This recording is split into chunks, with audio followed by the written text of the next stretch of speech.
when you're called to speak up. Sometimes in life, you find yourself in a place you never expected, a place that feels too big, too intimidating, and you wonder, why me? That's where Esther's story begins. Esther is a young Jewish woman living far from her homeland. She's been raised by her cousin Mordecai, who loves her like a daughter. Life isn't always easy, but she carries herself with quiet strength and kindness. Then everything changes. Through a cascade of surprising events, Esther is chosen to become the Queen of Persia. Not because she pushed her way to the top, not because she was born into power, but because the king sees something in her: grace, beauty, and a calm presence.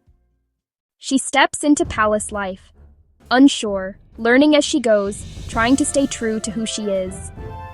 But outside the palace walls, something dark is unfolding. A powerful official named Haman becomes furious with Mordecai, and his anger doesn't stay small. He convinces the king to sign a decree to destroy all the Jewish people. When Mordecai hears about it, he sends a message to Esther.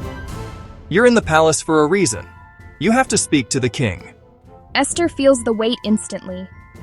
Speaking to the king without being invited is illegal. It could cost her life. She's afraid, and honestly, who wouldn't be? She pauses, takes it in, and finally says, "If I perish, I perish." She asks her people to fast and pray with her. Then, with a trembling heart but steady steps, she walks into the king's presence. The room goes silent. The king looks at her, and instead of anger, he extends his scepter, a sign that she's welcome. Esther invites him and Haman to a banquet.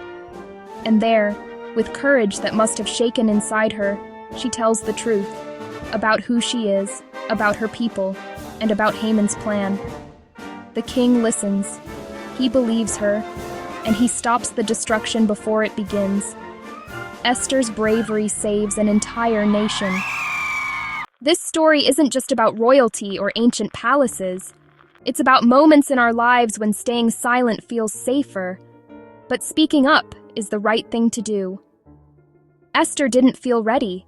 She didn't feel powerful. But courage isn't about not being afraid. It's about doing what's right even when fear is loud. Sometimes you're placed exactly where you are, for such a time as this. If this story encouraged you, feel free to like and subscribe for more Bible stories told with heart and clarity.